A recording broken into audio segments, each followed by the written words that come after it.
하나님의 말씀은 고린도전서 15장 35절부터 49절 말씀입니다. 봉독하겠습니다. 누가 묻기를 죽은 자들이 어떻게 다시 살며 어떠한 몸으로 오느냐 하리니, 어리석은 자여, 너의 뿌리는 씨가 죽지 않으면 살아나지 못하겠고, 또 너의 뿌리는 것은 장래의 형체를 뿌리는 것이 아니요 다만 밀이나 다른 것의 알갱이 뿐이로되, 하나님이 그 뜻대로 저에게 형체를 주시되 각 종자에게 그 형체를 주시느니라. 육체는 다 같은 육체가 아니니, 하나는 사람의 육체요, 하나는 짐승의 육체요, 하나는 새의 육체요, 하나는 물고기의 육체라. 하늘에 속한 형체도 있고 땅에 속한 형체도 있으나, 하늘에 속한 자의 영광이 따로 있고 땅에 속한 자의 영광이 따로 있으니, 해의 영광도 다르며 달의 영광도 다르며 별의 영광도 다른데 별과 별의 영광이 다르도다. 죽은 자의 부활도 이와 같으니, 썩을 것으로 심고 썩지 아니할 것으로 다시 살며, 욕된 것으로 심고 영광스러운 것으로 다시 살며, 약한 것으로 심고 강한 것으로 다시 살며, 육의 몸으로 심고 신령한 몸으로 다시 사나니, 육의 몸이 있은즉 또 신령한 몸이 있느니라. 기록된 바 첫사람 아담은 산 영이 되었다 함과 같이 마지막 아담은 살려주는 영이 되었나니, 그러나 먼저는 신령한 자가 아니요 육 있는 자요 그 다음에 신령한 자니라. 첫사람은 땅에서 났으니 흙에 속한 자이거니와 둘째 사람은 하늘에서 나셨느니라. 무릇 흙에 속한 자는 저 흙에 속한 자들과 같고, 무릇 하늘에 속한 자는 저 하늘에 속한 자들과 같으니, 우리가 흙에 속한 자의 형상을 입은 것 같이 또한 하늘에 속한 자의 형상을 입으리라. 아멘. 기도하겠습니다. 하나님 아버지, 벌써 3월 마지막 주일입니다. 우리 모두가 다 날마다의 삶 속에서 주님과 동행하는 삶이 되게 하시고, 아버지의 뜻이 과연 무엇인가 늘 깊이 생각하며 그 뜻대로 준행하는 삶을 살아가기 위하여 최선을 다하는 하나님의 사람들이 되기를 소망하며 기도합니다. 이 한 시간도 우리에게 허락하신 생명의 말씀을 통해서 다시 한번 결단하게 하시고, 정말 하늘의 영원한 산소망을 굳게 붙잡고 살아갈 수 있는 우리 모두가 되게 하여 주시옵소서. 우리 구주 예수 그리스도 이름으로 감사하며 기도하옵나이다. 아멘. 참 세월이 무척 빠릅니다. 다음 달에 고난주간도 있고 부활주일이 있습니다. 그런데 4월달 연합기독교방송국에서 이제 발행하는 책자가 두 가지가 있어요. 하나는 아름다운 사회를, 하나는 생명의 양식. 이제 박찬영 목사님이 매월 이렇게 한 권씩 발간을 하는데, 아름다운 사회를 그 첫 번째 면에 보니까 제 아내가 칼럼을 실었어요. 수박 겉핥기는 그만하자라는 제목으로 이렇게 칼럼을 실었는데, 그 내용은 다름이 아니라 매년 매스컴을 통해서 부활절을 소개하지만 그야말로 수박 겉핥기식이라는 거죠. 부활의 참된 의미와 가치와 그 축복을 안다라면 그냥 행사 위주의 그런 부활절 기념이 아니라 정말 삶의 현장에서 살아계신 하나님의 놀라운 사랑과 은혜를 만끽하며 영원한 소망을 가지고 정말 기쁘고 즐겁게 살아갈 수 있다라는 그런 부활절의 그 참된 의미를 모르고 있는 그들이 안타까워서 그런 내용을 이렇게 칼럼으로 실었더라고요. 그렇습니다. 부활은 기독교 신앙의 핵심이고, 그 아름다운 영원한 천국에 들어가는 첫 번째 관문이 바로 부활입니다. 선한 일을 행한 자는 생명의 부활로, 악한 일을 행한 자는 심판의 부활로 나오리라고 분명히 성경은 경고를 하고 있거든요. 그래서 오늘 고린도전서 15장은 부활장이라고 이렇게 소개를 하고 있습니다만은 사도 바울이 이 부활을 얼마나 중요시 여기는지 15장 첫 번째 부분에 보면 만약에 부활이 없다면 그리스도 다시 살지 못하였을 것이다 라고 하면서 뿐만 아니라 부활이 없다면 우리의 믿음은 헛된 것이다, 헛것이다. 그리고 우리가 하나님의 거짓 증인으로 발견이 될 것이다 라고까지 그렇게 표현을 하고 있습니다. 왜? 예수가 부활하셨다고 그런 증거하고 있기 때문에 그렇습니다. 그 증거로 성령이 오셔서 이렇게 역사하신다라고 그는 피력하는 믿음의 사람이기 때문에 이 부활에 대해서 너무나 강조하고 있습니다. 정말 100번 강조해도 지나치지 않는 것이 부활이라고 생각을 합니다. 저는 1년에 그 부활절 단 하루 이렇게 부활에 대하여 메시지를 전하는 것이 참 아쉽게 느껴지는 사람 중에 한 사람입니다. 1년 365일 52주 매번 부활에 대하여 강조를 해도 결코 지나치지 않다라고 저는 그렇게 느끼고 있습니다. 그렇습니다. 우리 신앙이 정말 부활의 핵심이라면 먼저 믿는 사람들이 부활에 대하여 성경적으로 그리고 역사적으로 확실한 증거를 가지고 있어야 되는 것은 물론이고 영적인 그 원리 이치를 바로 깨닫고 있어야만 되는 것입니다. 그래야만 흔들림이 없는 겁니다. 그래서 지금 70억 인구가 이 지구상에 존재하고 있지만 모든 인류는 다 첫 아담에게서 나왔습니다. 근데 그 첫 아담은 오늘 본문에 보니까 산영이다 라고 이렇게 사도 바울이 소개를 하고 있죠. 이 산영이라는 말의 의미를 알아야 되는 겁니다. 그 뜻은 영원히 소멸되지 않는 존재라는 그런 의미입니다. 우리 인간은 영원한 존재인 영과 한시적인 존재인 육체의 결합체라고 말씀을 드린 적이 있습니다. 그렇습니다. 언젠가 한 줌의 흙으로 우리는 분명히 돌아갈 겁니다. 그러나 그 한 줌의 흙이 땅으로 돌아가는 그 순간 그 속에 함께 공존하고 있던 영혼은 소멸되지 않는다는 것이죠. 그래서 산영이라고 이렇게 표현을 하는 겁니다. 근데 선악과를 따먹는 불순종의 죄 때문에 분명히 우리의 마음과 몸으로 죄를 범하지만 그 책임은 영이 전가를 받습니다. 그래서 자기 아내가 따준 선악과를 하나님은 분명히 먹지 말라 명령을 하셨는데 그 말씀을 어김으로써 불순종함으로써 그만 아담이 죄를 가지게 된 겁니다.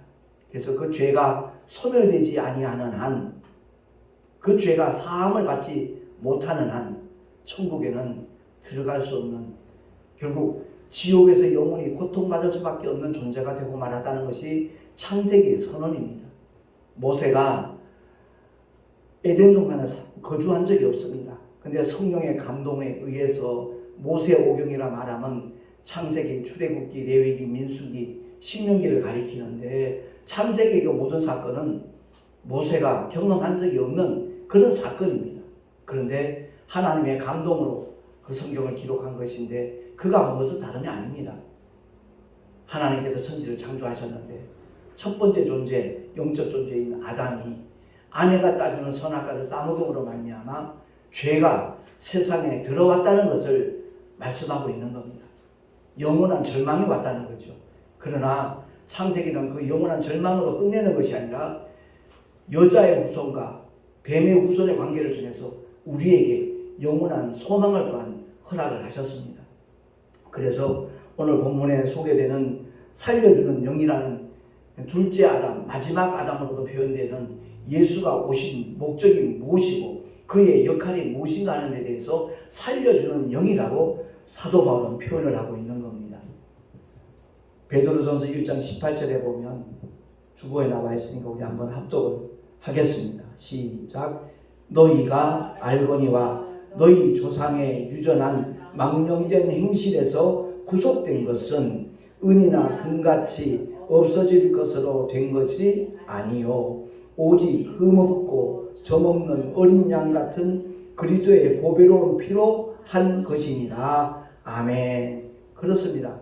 우리 모두가 다 선악과를 따먹지도 않았고 본 적도 없습니다. 만진 적도 없습니다.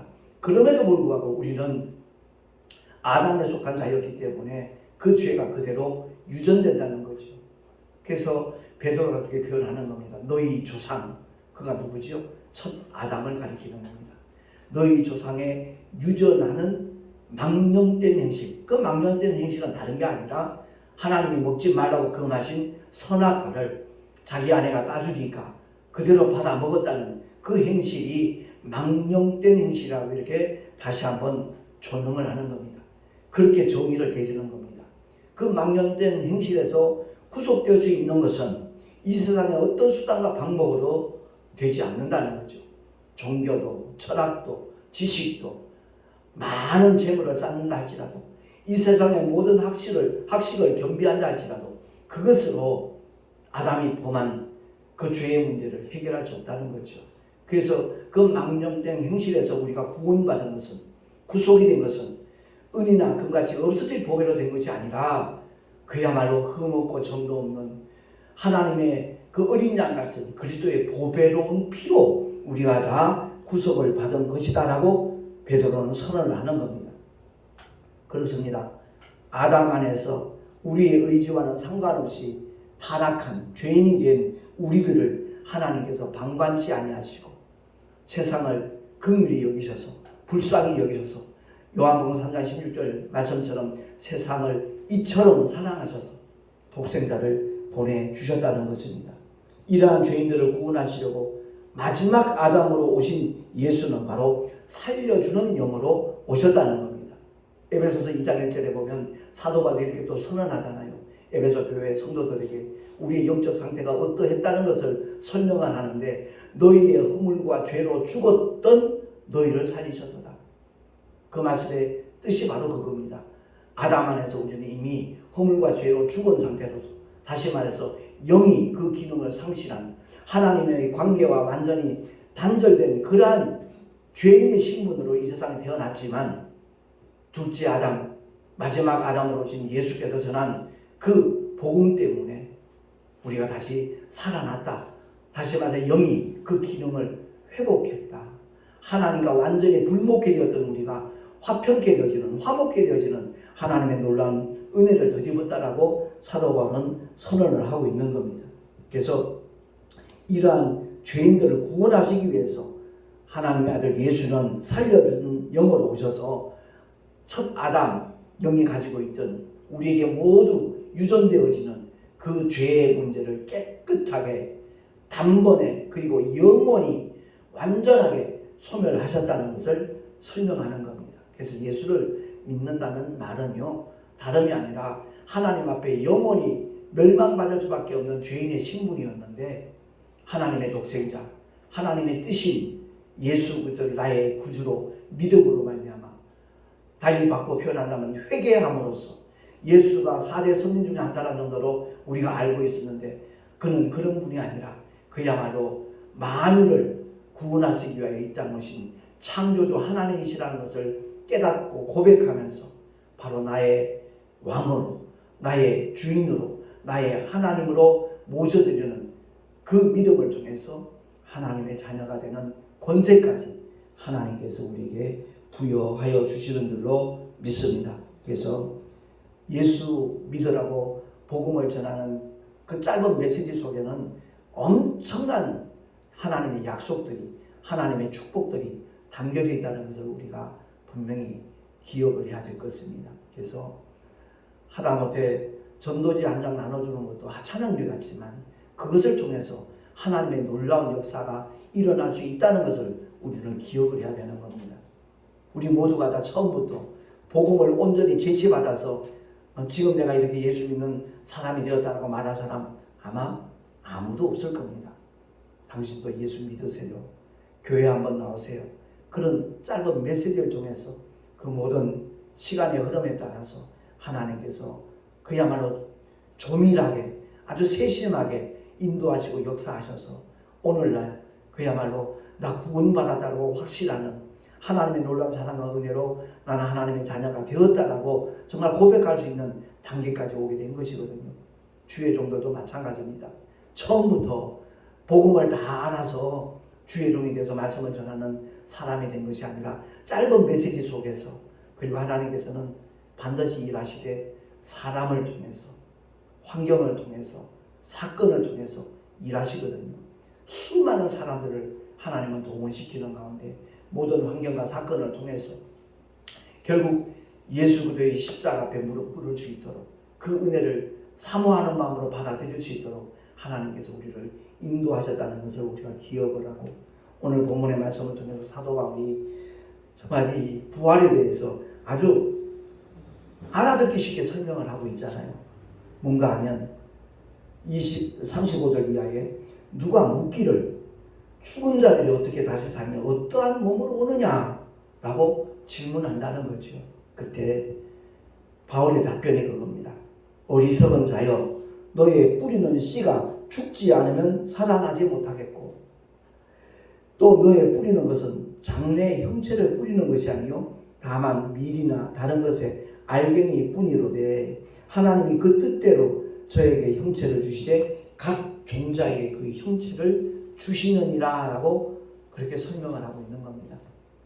언젠가도 말씀드렸지만 사과씨, 감씨 얼마나 작습니까? 근데 그 씨 안에는 그 사과의 세계가, 감의 세계가 다 들어있다는 거죠. 하나님의 말씀의 씨앗, 이 복음이 그야말로 우리가 보기에는 아무것도 아닌 것처럼 느낄 수 있지만 그 말씀이 결국 우리 속에서 살아서 역사한다는 사실입니다. 그래서 사도 바울이 결론적으로 이렇게 소개하는 메시지가 바로 베드로전서 1장 23절 이하에 나와 있거든요. 우리 한번 합독을 하겠습니다. 시작. 너희가 거듭난 것이 썩어질 씨로 된 것이 아니요 썩지 아니할 씨로 된 것이니 하나님의 살아있고 항상 있는 말씀으로 되었느니라. 그러므로 모든 육체는 풀과 같고 그 모든 영광이 풀의 꽃과 같으니 풀은 마르고 꽃은 떨어지되 오직 주의 말씀은 세세토록 있도다 하였으니 너희에게 전한 복음이 곧 이 말씀이니라. 아멘. 그렇습니다. 언젠가 한 줌의 흙으로 돌아갈 우리의 육체입니다. 그래서 고린도서 15장 중에서 사도 바울은 다시 한번 이렇게 선언하지요.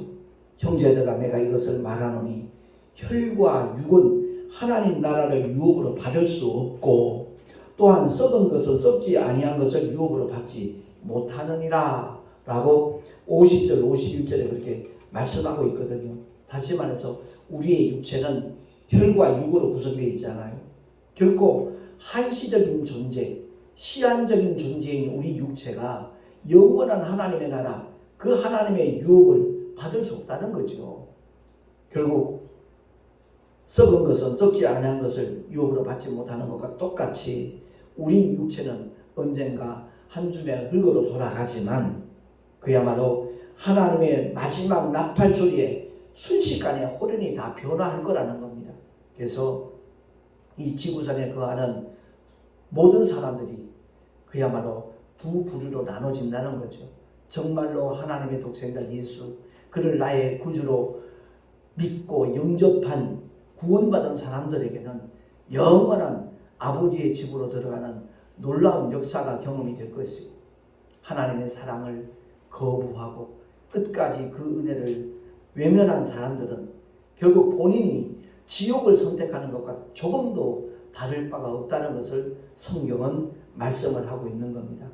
그래서 우리가 신앙생활하면서 참 교회를 위하여 헌신하고 섬기는 모습들 참 귀하고 아름답지만 저 개인적으로는 그렇습니다. 복음을 전하는 일보다 더 아름답고 귀한 사역은 없다라는 것입니다. 말을 잘하건 못하건 상관없습니다. 베드로가 그야말로 주는 그리스도시요 살아계신 하나님의 아들이시라고 신앙 고백한 것처럼 이와 같은 동일한 깨달음이 있고 동일한 고백을 하는 사람이라면, 그리고 사도 바울처럼 그는 만나는 모든 사람들에게 첫 번째 전하는 메시지가 다른 것 아닙니다. 예수는 그리스도시다. 예수는 구주시다. 라는 것을 전하는 것이고, 난 예수 믿습니다 라고 말하는 사람들에게는 그러면 너희가 믿을 때에 성령을 받았느냐 라고 던지는 두 번째 인사말입니다. 그렇습니다. 우리가 누군가가 전해서 처음 교회에 발을 디뎠을 때 아무것도 모르는 백지 상태입니다. 그런데 하나님의 말씀을 목사님의 설교를 통해서 듣고 반복해서 듣는 가운데 나도 모르는 사이에 믿음이 싹트기 시작합니다. 그리고 그리스도의 말씀을 계속해서 들을 때 그 믿음은 분명히 자라나게 되어 있습니다. 그래서 복음을 전하는 그 발보다 아름다운 발은 없다라고 사도 바울은 로마서를 통해서 그렇게 설명을 하고 있는 것이죠. 아무쪼록 오늘 말씀을 통해서 우리가 꼭 기억해야 될 것은 기독교의 핵심이 무엇인가? 1년에 한 번씩 지나가는 부활절 행사, 그것을 수박 겉핥기식으로 지금까지 지내왔다라는 이번 부활절을 맞이하면서는 정말 부활의 참된 의미가 무엇인가? 그 예수 믿는 믿음의 결과가, 믿음의 결국이 과연 어떤 것인가 하는 것을 바로 우리가 살펴보는 가운데 무엇보다도 사모하는 마음을 가지면 됩니다. 성령 하나님, 나로 하여금 깨닫게 해주세요. 진리를 알게 해주세요. 아버지의 법을 아는 자가 되게 해달라고 우리가 정말 간절하게 기도하면, 제가 언젠가도 고백했듯이 저는 기도할 줄 모르는, 전혀 모르는 사람이었습니다. 그러나 신술감리교회 첫 번째 부흥회가 있을 때 그 담임 목사님이, 리승수 목사님 그렇게 늘 광고를 하시더라고요. 은혜 받기를 원하는 분들은 부흥회를 놓고 기도하십시오. 그 강사 목사님을 위해서 기도하십시오. 은혜 받기를 사모하는 마음으로 하나님 앞에 늘 고백하십시오. 그럼 분명히 하나님이 은혜를 주실 겁니다. 그 얘기만 듣고 저는 피해서 그 야전실인데 혼자 잠자기 전에 한 30초 정도밖에 기도 안 했을 거예요. 하나님 아버지, 이번에 부흥회 한다고 하는데 저도 은혜 받고 싶습니다. 제게 은혜 주세요. 저에게도 은혜 주세요. 저도 은혜 받고 신앙생활 하게 해주세요. 그 기도가 전부였습니다. 정말 30초도 안 되는 그 기도를 하나님께서는 귀 기울여 들으셨고요. 부흥회 기간 월요일 저녁부터 토요일 새벽 시간 마치는 시간까지 한 시간도 빠지지 않도록 하나님께서 그 부흥에 참석할 수 있는 특별한 은혜까지 허락을 해주셨거든요.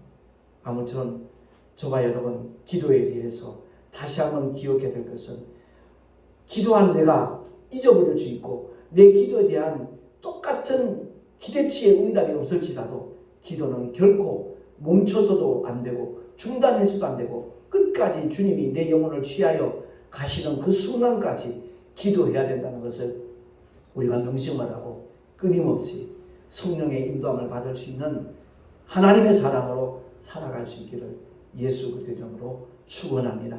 다시 한번 강조하는 것은 이제 4월 달에 고난주간이 있고 부활주일이 있습니다.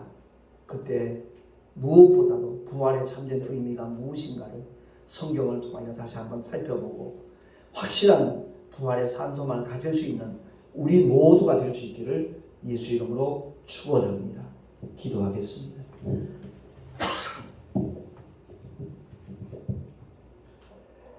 하나님 아버지, 오늘도 우리에게 주신 하나님의 말씀을 통하여 다시 한번